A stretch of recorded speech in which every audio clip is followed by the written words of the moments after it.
Good afternoon, everyone. Today we're going to be talking about communication. And communication is probably one of the most important facets or aspects of a great relationship. Now, there was a song out in the early 90s, and one of the lyrics in the song was about talking and communication.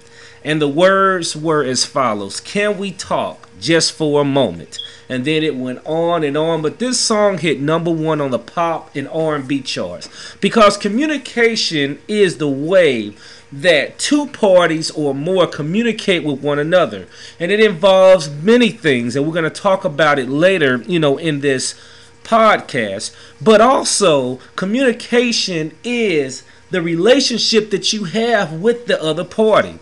It involves talking about your feelings, being open about certain things, and how you express your concerns and your high points in your life. That's what communication is. And in this module, I'm going to talk about 4 aspects of communication that I think that are vital in a relationship.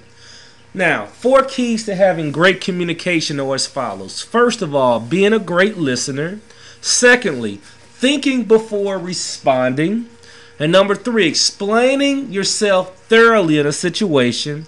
And then if you did mess up, admitting when you are wrong. And as men, leading with humility. Now, the first aspect is being a great listener. Now, what is listening? Now, see, listening means the way you interpret information from one party to another. Now, listening is very important in a relationship.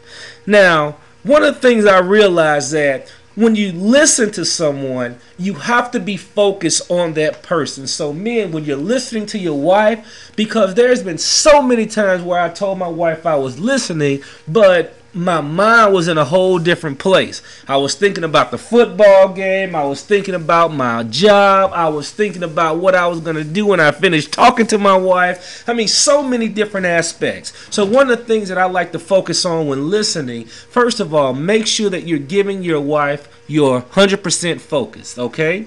And you can do that through various things, eye contact, body language, because my wife always gets on me about listening because I won't be looking at her. Sometimes when I'm preoccupied, I'm thinking about other things, but learning how to focus on your wife, because that's what helped me a lot when it comes to listening. Because when I'm looking, when I'm clearing my mind, and when I'm focusing on what she has to say, it helps so much.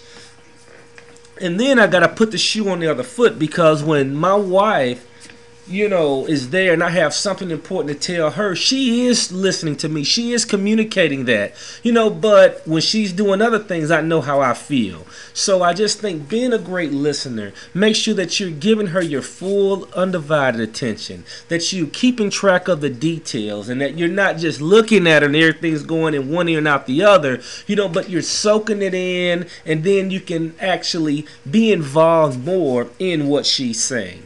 Now, the second key in communication is thinking before responding. Now, I put this in there because I know for myself for several years, even now, I always have to be mindful of this.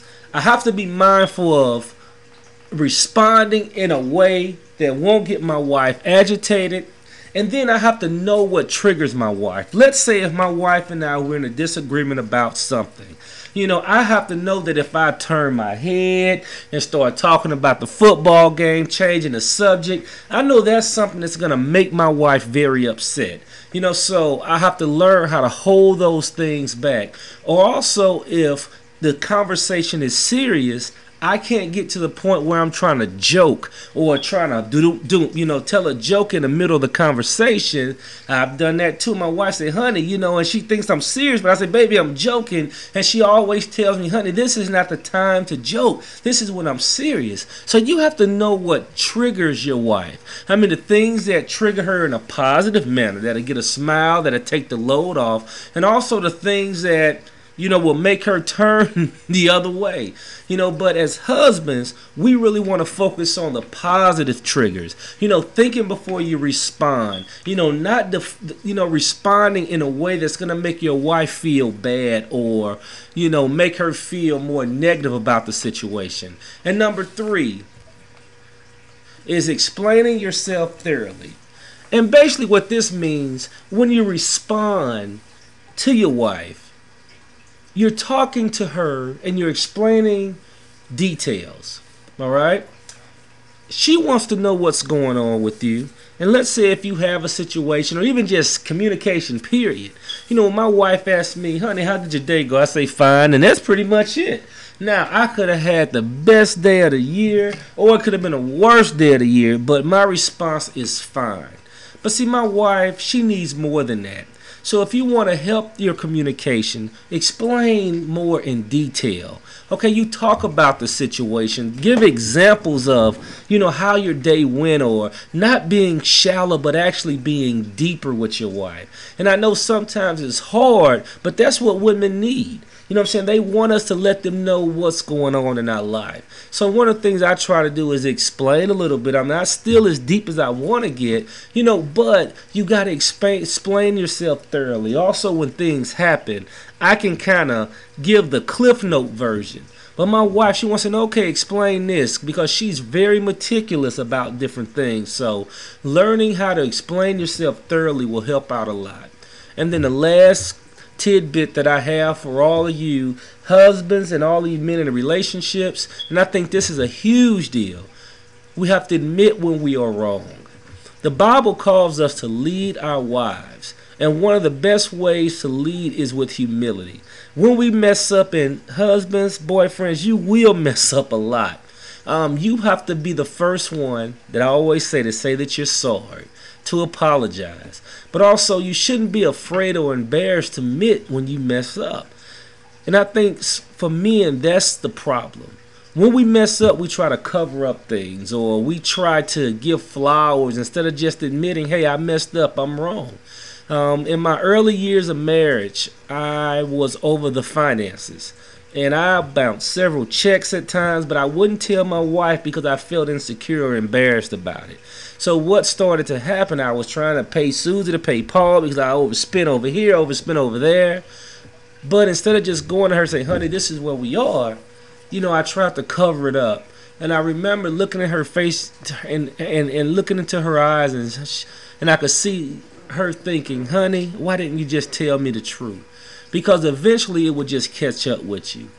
But as husbands, we can't be embarrassed to let our wives know what's going on inside. And a lot of men, like I said earlier in my module, we do not talk. We do not communicate.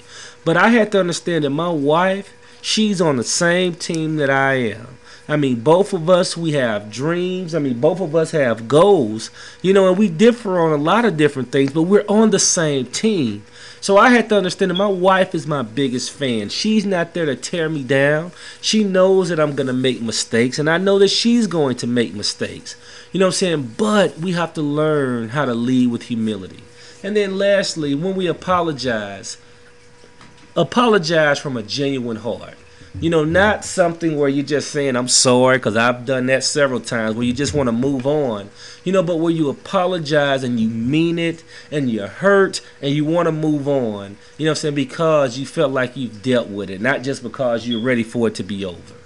And I guarantee you, if you follow these 4 simple keys when it comes to communication, first of all, being a great listener, thinking before responding, explaining yourself thoroughly, admitting when you're wrong, and leading with humility, I guarantee you your communication will grow by leaps and bounds.